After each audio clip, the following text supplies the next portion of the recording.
성경 말씀 봅니다. 성경 말씀은 느헤미야 1장 1절로 10절 말씀까지입니다.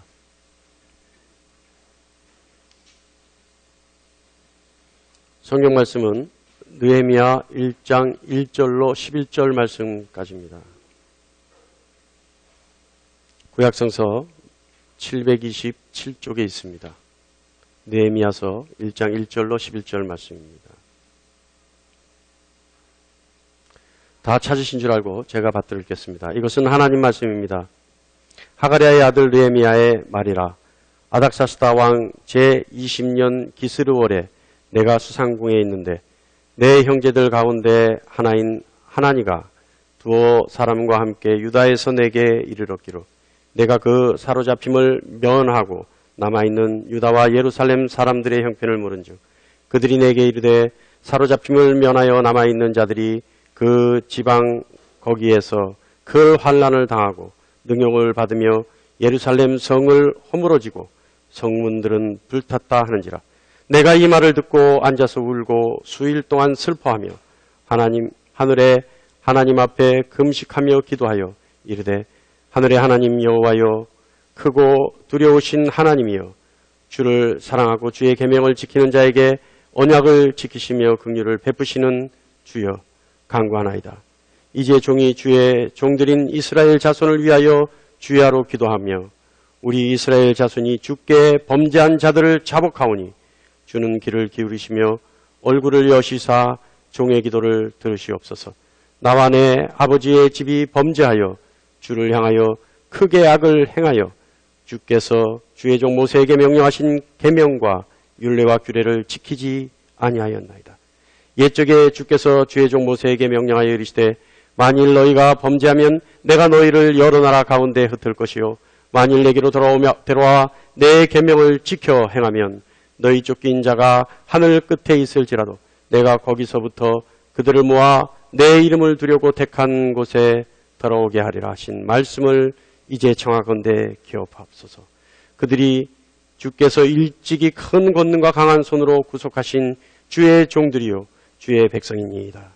주여 구하오니 귀를 기울이사 종의 기도와 주의 이름을 경외하기를 기뻐하는 종들의 기도를 들으시고 오늘 종이 형통하여 이 사람들 앞에서 은혜를 입게 하옵소서 하였나니 그때 내가 왕의 술관원이 되었느니라. 아멘. 할렐루야. 밖에 비가 그쳤나요? 비가 그쳤어요? 네. 비가 그쳤으면 덥겠네요. 생물학적 관점에서 봤을 때 인간은요. 생물학적 관점입니다. 인간은 부모의 사랑에 의해서 태어납니다. 그리고 태어났기 때문에 삶이 주어지죠. 태어났으면 사는 거예요. 그 삶을 어떻게 사느냐. 다시 말하면 착하게 사느냐, 성실하게 사느냐, 착실하게 사느냐. 여러 가지 사는 것의 방법론에 있어서 어떻게 사느냐에 따라서 크게 성공하느냐 또는 실패하느냐. 다시 말하면 크게 성공한 삶이냐 실패하는 삶이냐 나눌 수 있습니다. 사람들의 관점에서는 성공하는 삶은 부가 성공하는 삶이 될 수도 있고요. 또는 명성을 얻은 것이 성공하는 삶이 될 수도 있습니다. 그러나 성공하는 삶이라는 것은 어떻게 보면 생물학적 관점에서는 그 누구도 성공하는 삶이 없고 그 누구도 실패하는 삶이 없을 수 있습니다. 왜냐하면요. 우리 모두가 그러죠. 알몸으로 왔다가 옷 한 벌 얻었으면 됐지. 그죠? 유행가 가사에도 그런 게 있는 것 같아요. 맨몸으로 왔다 옷 한 벌 얻었습니다. 그냥 빈손으로 왔다가 뭐 하나는 가져간다는 얘기죠. 그럼 다 성공한 거예요. 그죠? 근데 신앙적 관점에서는 생물학적 관점과 전혀 다른 차이가 나는 큰 차이가 있습니다. 인간은 그냥 태어났다는 것이 아니라는 겁니다. 그냥 태어나지 않았다는 거예요. 인간이 이 땅에 태어난 이유는 신의 뜻이 반드시 있다는 얘기입니다. 신의 명확한 계획을 가지고 한 사람 한 사람이 태어나게 된 것이라는 거죠. 그리고 그 개개인에게 있어 신의 계획을 달성하기 위해서 달란트가 주어진다는 겁니다. 신의 계획을 달성하기 위해 달란트가 주어지는 거예요. 그냥 나의 소질이, 나의 장기가, 나의 특징이, 나의 장점이 그냥 있어진 것이 아니라 교육에 의해서 있어진 것이 아니라 유전자가 좋아서 있어진 것이 아니라 신의 뜻에 의해서 그 뜻을 반드시 달성하기 위해서, 달성시키기 위해서 그 달란트가 주어진다는 거죠. 개개인에 대한 신의 계획을 모아 신의 목적을 달성하고 그래서 신의 영광을 나타내는 겁니다. 그래서 이 관점에서 봤을 때 신의 목적을 달성하는 의미에서 봤을 때 실력이라는 것은 결국은 신의 목적을 달성케 하는 능력을 실력이라 할 수 있습니다. 왜냐하면 인간은 신의 계획에 의해서 왔고 신의 목적을 위해서 쓰임받는데 그 목적을 달성하게 하는 능력이 바로 실력이기 때문에 그렇습니다. 그래서 실력이 있느냐 없느냐 이 차이는 뭐가 있을까요? 내가 믿는 신의 목적을 내가 달성할 수 있는 능력이 있느냐 없느냐. 신의 계획을 사명으로 받고 이 땅에 왔다면 그 신의 계획, 다시 말하면 신의 목적과 그 목적을 이루는 그 뜻, 이것을 우리는 과업이라고 할 수 있습니다. 기독교 신학에서는 뭐라 그럴까요? 소명이라고 할 수 있어요. 소명. 아까도 얘기했듯이 신앙인에 있어서 실력 있다라고 하는 것은 하나님의 계획을 이룰 수 있는 능력을 말하는 겁니다. 하나님의 계획을 이룰 수 있는 능력. 저에게는 젊은 청년이라고 할 수는 없습니다만은 30대 중후반의 젊은 분들이 저에게 개인적으로 와서 가족이 멘토를 받는 경우가 있어요. 계속 꾸준히 하고 있습니다. 몇 가정이 되죠. 어저께는 한 가정이 와서 저에게 상담을 하고 갔어요. 상담이라고 다를 거 없습니다. 저는 그에게 있는 하나님의 계획을 이야기해 주는 거예요. 그리고 그 계획을 달성하기 위해서는 어떻게 기도하라. 이 상황에서는 어떻게 극복하라. 이 상황에서는 무엇을 기도하라. 무엇을 위해 기도하라. 너의 목적은 어디에 있어야 하며 너의 목표는 어디에 세워져야 한다. 이거 얘기해 주는 거예요. 근데 공교롭게도요, 저에게 와서 상담을 하는 30대 중반 정도 되죠. 그분들은 다 그분들이 근무하는 회사에서 굉장히 두각을 나타내는 분들이에요. 그룹 차원에서 앞으로 장래를 보장받는 분들이에요. 최연소 차장이 되고요, 최연소 부장이 돼요. 모든 동기들 중에서 제일 빠른 승진의 길을 걷고 있어요. 근데 그들이 가지고 있는 건 뭔지 아세요? 이대로 좋습니다. 이대로 좋습니다. 그냥 이대로 가다가 부장 되고 이사 되고 한 상무쯤 되면 정년퇴직할 거니까 이대로 좋습니다. 그러나 저는 그들에게서 하나님의 비전을 봐요. 뭐라 그러는지 아세요? 나하고 내기하자 그래요. 네가 나중에 50대가 되었을 때, 40대 후반이 되었을 때 그룹의 회장이 돼 있나 안 돼 있나 보자. 네가 다니는 그룹의 계열사 회장이 돼 있나 안 돼 있나 한번 보자. 나랑 내기하자. 그 대신 내가 어떻게 기도하고 어떻게 하나님께 구해라는 그대로만 하면 된다. 어저께도 가면서 그래요. 한 시간 동안 저하고 상담했는데 올 때는 지쳐서 왔어요. LG그룹에 있는 아주 장래가 촉망한 청년인데 그룹 내에서 기획실에 있는 거예요. 그룹 기획실에 있어요. 부회장 직속 기관에 있어요. 그러다 보니까 자꾸 채이는 거예요. 잠깐만 한눈을 파면 어떻게 될지 모르는 거예요. 너무 긴장스러운 상황이에요. 제가 뭐라 그러는지 아세요? 네가 바깥쪽으로 자꾸 걷도니까 네가 원주에 가 있으니까 네가 세상을 중심으로 네가 돌아가는 거야. 네가 하나님 중심으로만 가봐. 그러면 세상은 너를 중심으로 움직일 수밖에 없어. 왜냐하면 네가 하나님 중심에 있기 때문에. 하나님이 너의 중심을 통해서 세상으로 움직이기 때문에 세상은 너를 통해 움직일 수밖에 없어. 그러면 너가 조급하지 않아. 두렵지 않아. 오히려 사람들이 너에게 와서 너에게 조언을 구할 거야. 오늘서부터 그 기도 해보자. 갈 때는 환하게 돼서 가요. 뭐예요? 하나님의 계획을, 하나님의 뜻을 달성할 수 있는 능력의 방법을 가르쳐 주는 거예요. 그럼 그 사람이 어떻게 해요? 그 길로 그것을 붙잡고 기도하는 겁니다. 문자가 와요. 목사님, 이제 내가 편한 것 같습니다. 이제 내가 될 것 같습니다. 여러분, 실력이라고 하는 것은요, 하나님의 뜻을 이룰 수 있는 능력을 말합니다. 실력 있는 여러분 되시기를 간절히 축원합니다.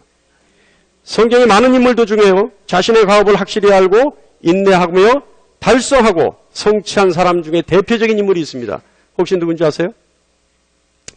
하도 설교 많이 하니까, 이분 갖고 설교를 많이 하니까 다들 아세요. 요셉이라는 인물입니다.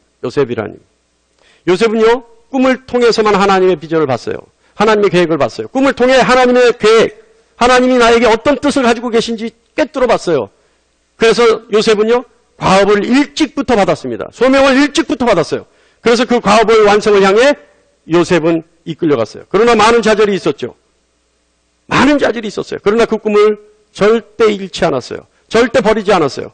그래서 창세기 45장 5절에 나를 당신들보다 먼저 보내셨나이다 라는 얘기예요. 자, 다 같이 한번 읽어볼까요? 시작.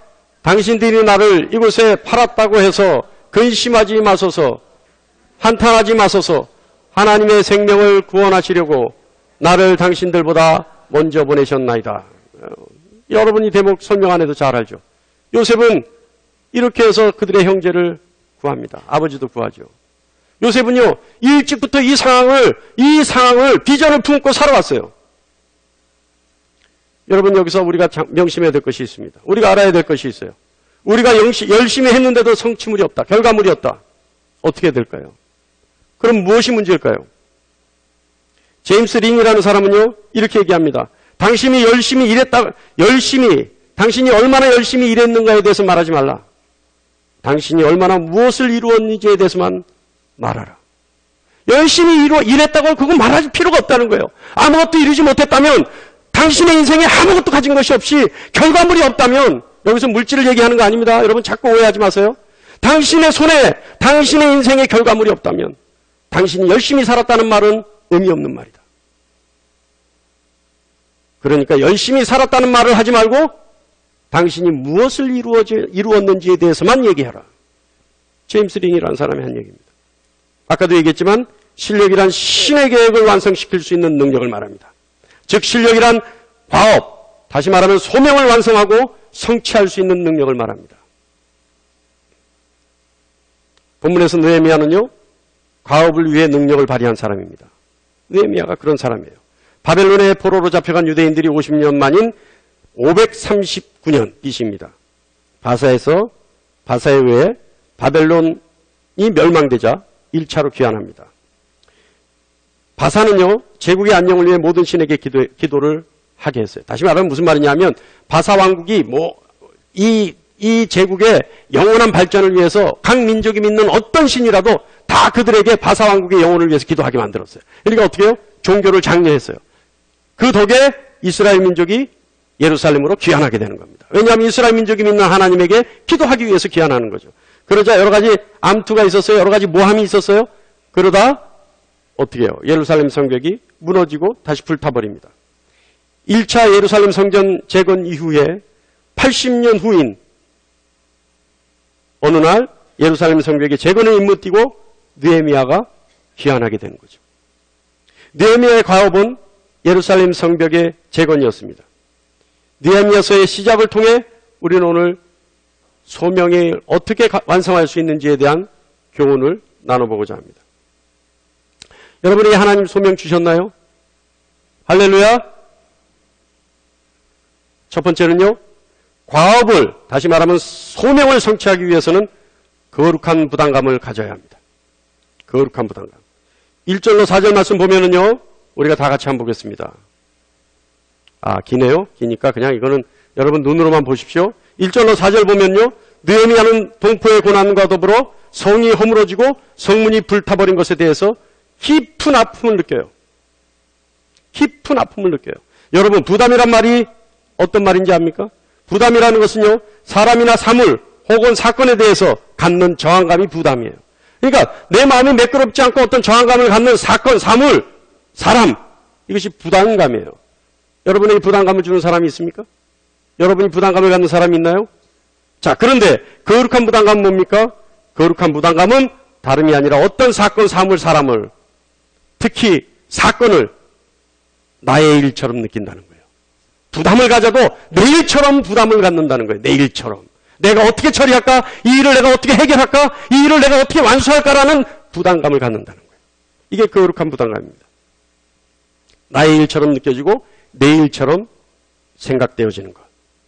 그래서 내가 해야 할 것 같은, 오로지 나만 해야 될 것 같은, 내가 하지 않으면 안 될 것 같은 생각이 들게 하는 것. 이것이 거룩한 부담감입니다. 여러분의 신앙생활에 거룩한 부담감이 뭐예요? 예배 빠지는 거예요. 예배 빠지면 뭔가 부담스러운 거예요. 이게 거룩한 부담감이에요. 제가 몇 주간 헌금 건축에 대해서, 건축 헌금에 대해서 얘기했더니,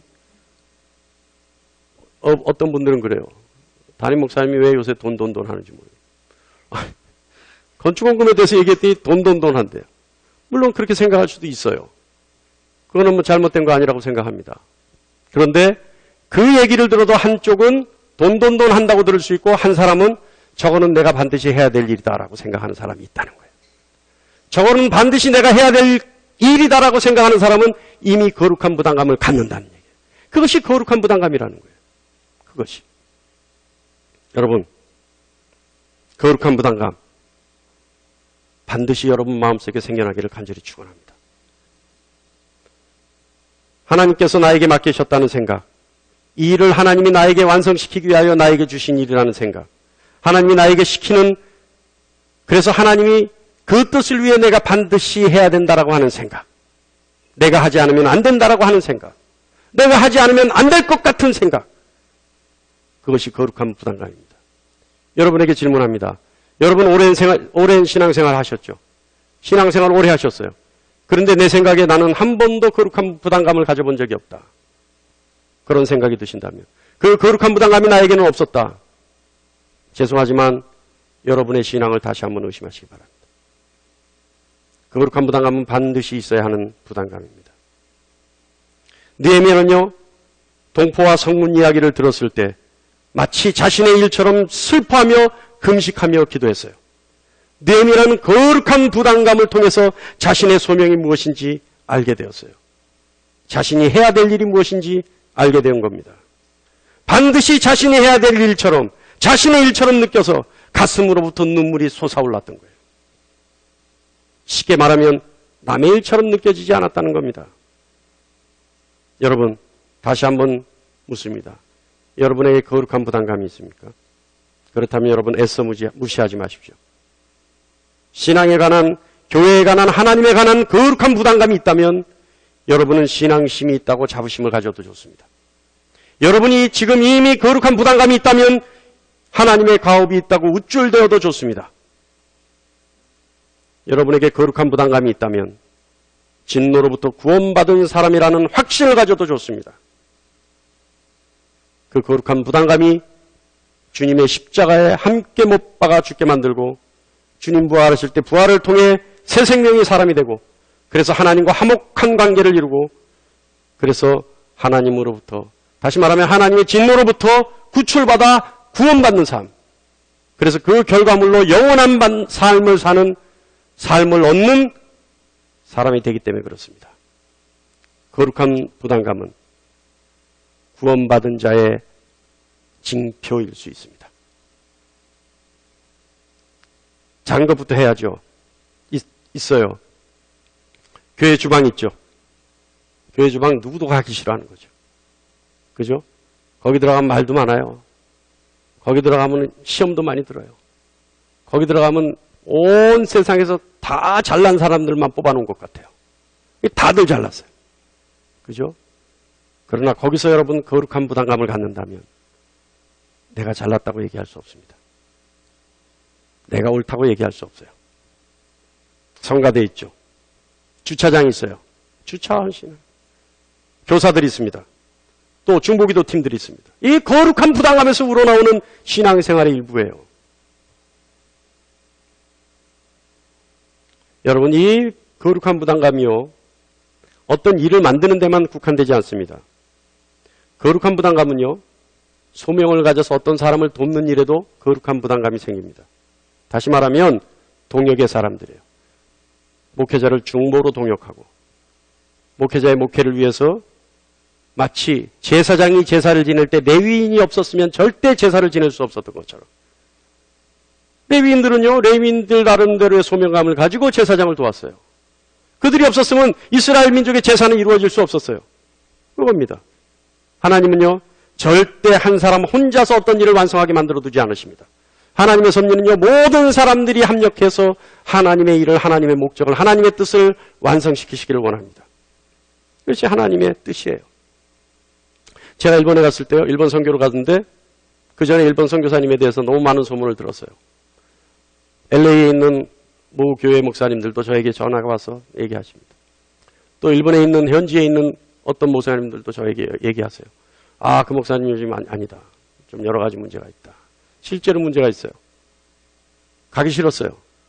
우리 청년들 거의 100명을 데리고 가야 돼. 한 50명을 데리고 가야 되는데 가기가 싫었어요.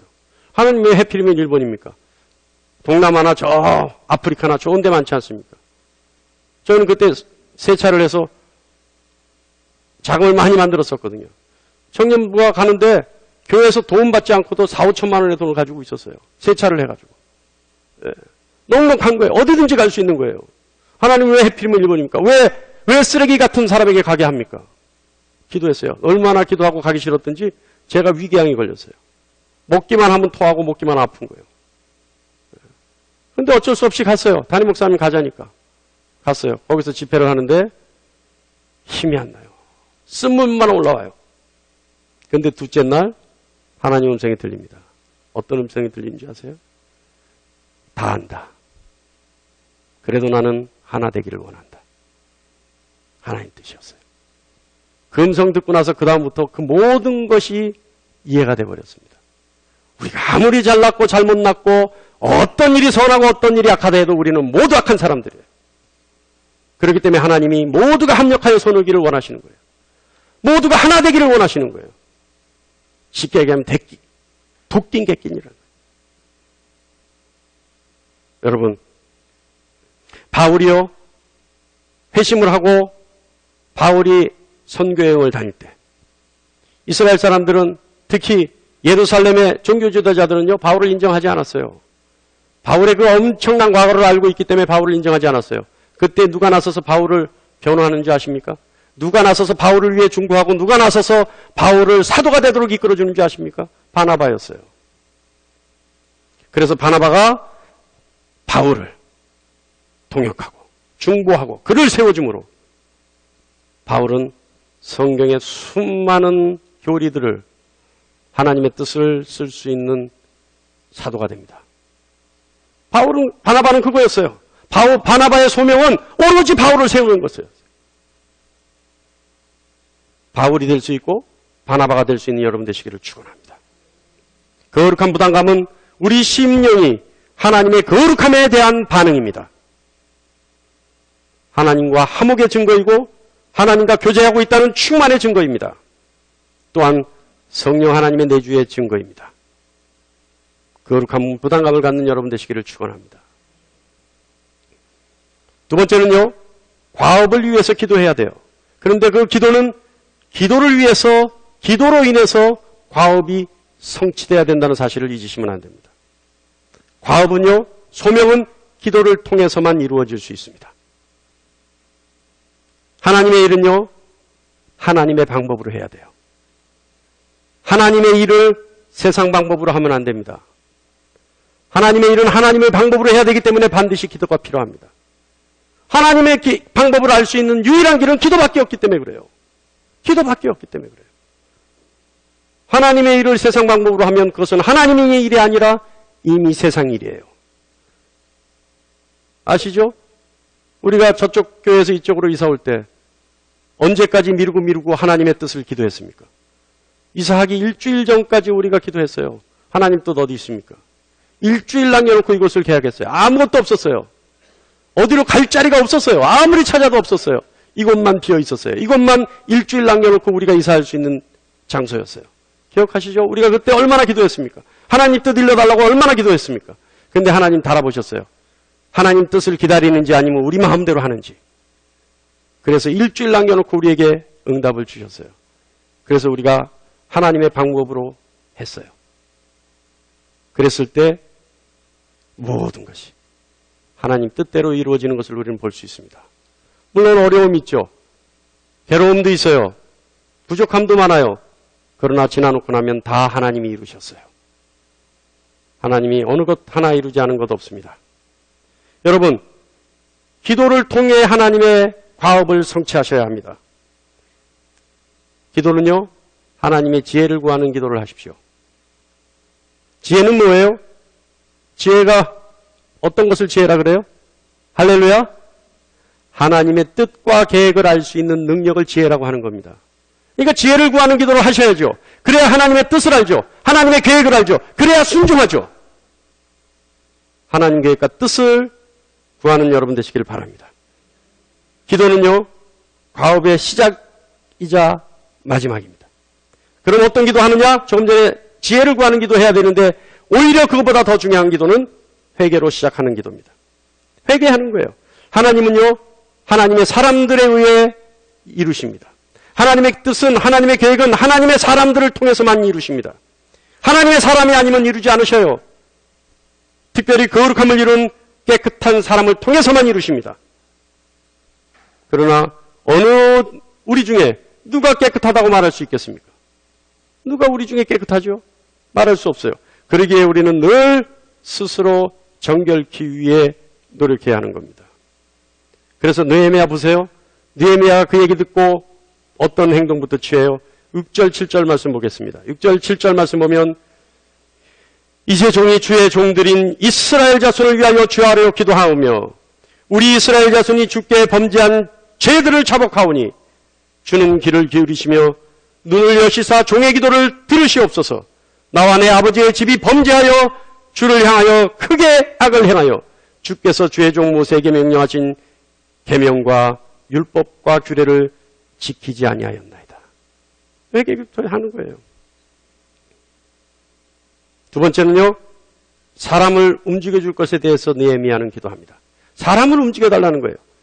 느헤미야서 1장 11절 말씀 봅니다. 주여 구하오니 귀를 기울이사 종의 기도와 주의 이름을 경외하기를 기뻐하는 종들의 기도를 들으시고 오늘 종이 형통하여 이 사람들 앞에서 은혜를 입게 하소서 하였나니 그때 내가 왕의 술관원이 되었느니라. 왕의 술관원이 뭐 하는 사람인 줄 아세요? 그냥 술 심부름하는 사람이 아니에요. 왕에게 가장 총애를 받는 사람이 술관원입니다. 왕이 술을 먹을 때, 포도주를 마실 때 먼저 먹어봐 주는 사람이에요. 이 사람은 왕이 신뢰하지 않으면 절대 세우잖아요. 그래서 이때 당시에는 술관원이 페르시아의 온 총사령관보다도 높은 직책을 가졌어요. 이 술관원이에요. 근데 이 느헤미야가 어떻게 했어요? 종의 기도를 들으시고 오늘 종이 형통하여 이 사람들 앞에서 은혜를 입게 하옵소서 하였더니 내가 왕의 술관원이 되었다는 거예요. 느헤미야는요, 하나님의 과업을 성취하기 위해서는 반드시 왕의 힘이 필요하다는 걸 알았어요. 왕 근처에 갔어야 했어요. 왕의 충실한 종이 되었어야 하며 왕의 충복이 되었어야 했어요. 그것을 기도하는 거예요. 이 사람들 앞에서 내가 하나님의 은혜를 받은 것을 증명해 주십시오라는 거예요. 하나님의 은혜로 왕의 두터운 신뢰를 받는 사람이 되게 해 주십시오라는 거예요. 왕을 통해야지만 일이 이루어진다는 거예요. 그랬더니 어떻게 됐다고요? 왕의 술관원이 되었느니라. 이겁니다, 여러분. 세 번째는요, 이건 큰 세 번째입니다. 과업을 위해 전력 투구해야 합니다. 과업을 위해 전력 투구해야 돼요. 이 말은 과업을 위해, 소명을 위해 한 곳에 집중해야 된다는 얘기입니다.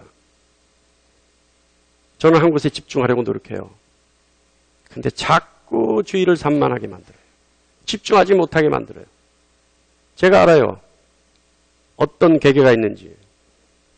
그러나 종이 무릎 꿇고 하나님께만 매달릴 때 하나님은 이루신다는 걸 또 하나입니다. 여러분 한 곳에 집중하십시오. 현대인에게 가장 큰 문제가 뭔지 아십니까? 현대인에게 하나님께 집중할 수 없는 가장 큰 문제가 뭔지 아세요? 이미 현대인에게는 너무나 많은 방법들이 있다는 거예요.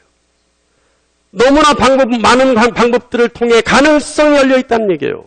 현대인들은요, 하나님 한 곳에만 집중하지 아니하고 너무나 많이 열려있는 그 가능성 때문에 하나님께 주의를 집중하지 못합니다. 오히려 산만해져 버려요. 왜?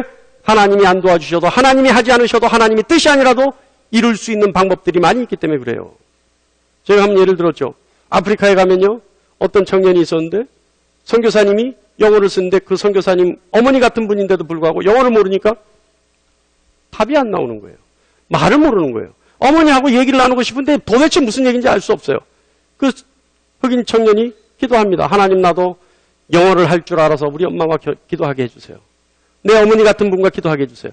그런데 그 청년이 기도한 지 불과 얼마 안 돼서 입이 열리고 영어가 되고 영어가 들려지는 거예요. 그런데 우리나라 학생들, 우리 중등부, 이번에 중고등부 하지만 그렇게 기도해서 영어가 될까요? 그렇게 기도한다고 영어가 열려질 수 있을까요? 아니에요. 여기서는 안 돼요. 왜 안 되겠어요? 여기서는 기도에 집중하지 않아도 될 수 있는 너무나 많은 방법들이 있어요. 학원을 가도 되고 인터넷을 봐도 되고 어떤 거를 하더라도 영어 할 수 있는 방법들이 너무나 많이 있어요. 그렇기 때문에 하나님께 집중하지 못하는 겁니다. 하나님께 집중하지 않으니 그 응답이 들어지지 않는 거예요. 여러분, 하나님의 가능성에 집중하시는 여러분 되시길 바랍니다.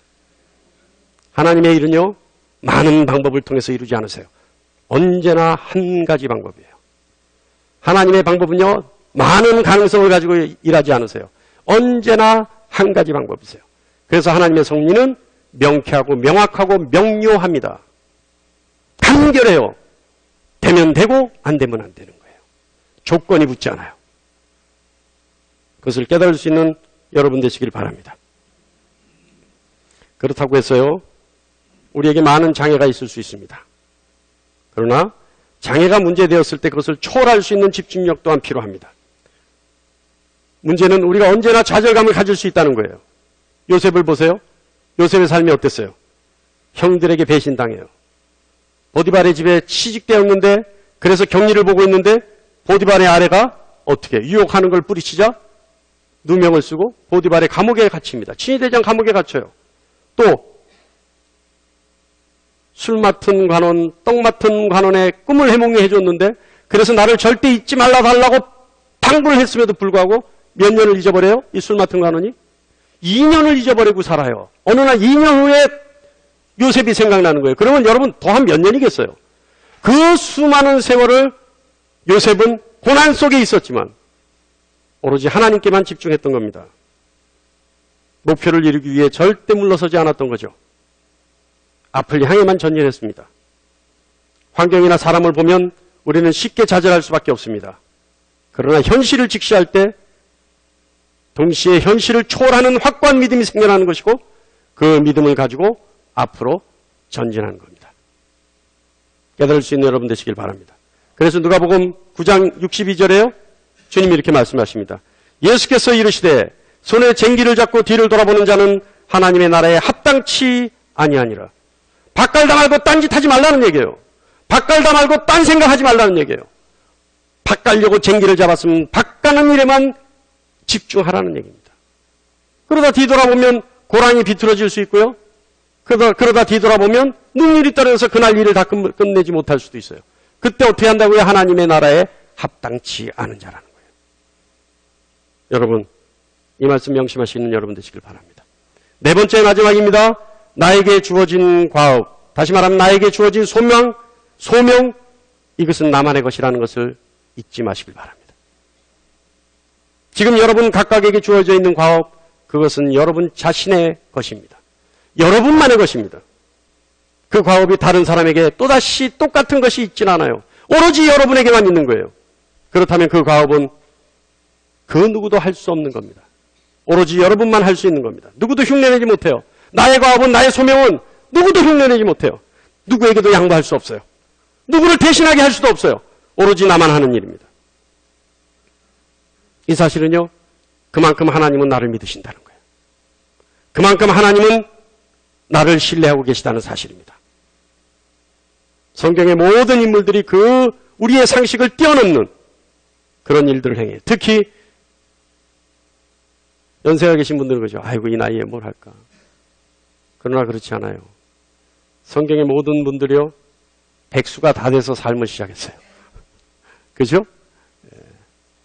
자신감을 가지시고 하나님이 하실 전대미문의 사건을 여러분의 사건으로 만드시길 바랍니다. 환경은 하나님이 만드십니다. 이것을 사람들이 믿지 못해요.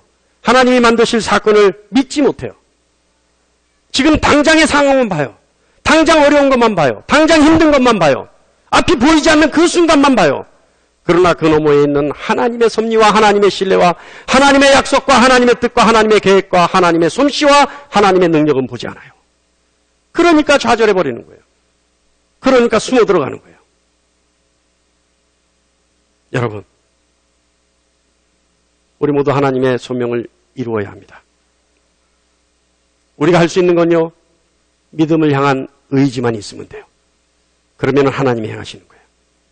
하나님이 그 많은 일 중에서, 그 많은 하나님의 계획 중에서 여러분 한 사람 한 사람에게 주신 여러분만의 계획, 여러분만의 사명, 여러분만의 소명 잊지 않으시기를 축원합니다. 우리 주님 그렇게 하셨어요. 우리 주님이요, 오로지 하나님이 주신 그 소명 때문에 어디까지 가셨어요? 십자가의 죽음까지 갔어요. 십자가의 죽음까지 가자 하나님이 그를 어떻게 하셨어요? 빌립보서 2장 9절과 11절에 이렇게 말씀합니다. 이러므로 하나님이 그를 지극히 높여 모든 이름 위에 뛰어난 이름을 주사 하늘에 있는 자들과 땅에 있는 자들과 땅 아래에 있는 자들로 모든 무릎을 예수의 이름에 꿇게 하시고 모든 입으로 예수 그리스도를 주라 시인하여 하나님께 영광 돌리게 하셨느니라. 여러분, 그분이 지금 하나님 우편에서 우리를 보고 계십니다. 그분이 먼저 소명을 어떻게 감당해야 되는지, 소명을 어떻게 완수해야 되는지, 하나님의 목표와 목적을 어떻게 우리가 해결해야 되는지 먼저 보여주셨어요. 그리고 우리 지금 이 자리에서 하나님 우편에서 우리를 보고 계십니다. 주님처럼 하라고 우리에게 가르쳐 주십니다. 주님 따라오라고 그 손을 내밀어 주십니다. 여러분, 말씀 정리합니다. 하나님의 소명을 성취하기 위해 거룩한 부담감을 갖는 여러분 되시길 바랍니다. 반드시 기도로 성취하는 여러분 되시기 바랍니다. 세상 방법이 아니라 기도로 성취하시기 바랍니다. 하나님의 방법으로 성취하시기 바랍니다. 하나님의 방법을 알기를 원합니다. 가업을 위해 전력 투구하시길 바랍니다. 한 곳에만 집중하시는 여러분 되시길 바랍니다.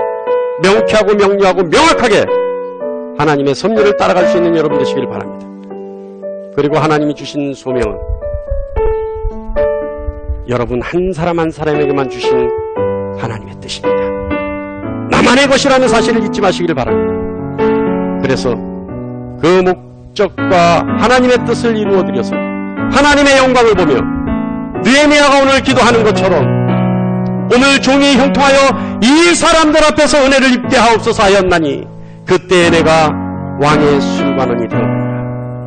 하나님의 뜻을 이루어드릴 수 있는 여러분 되시기를 축원합니다.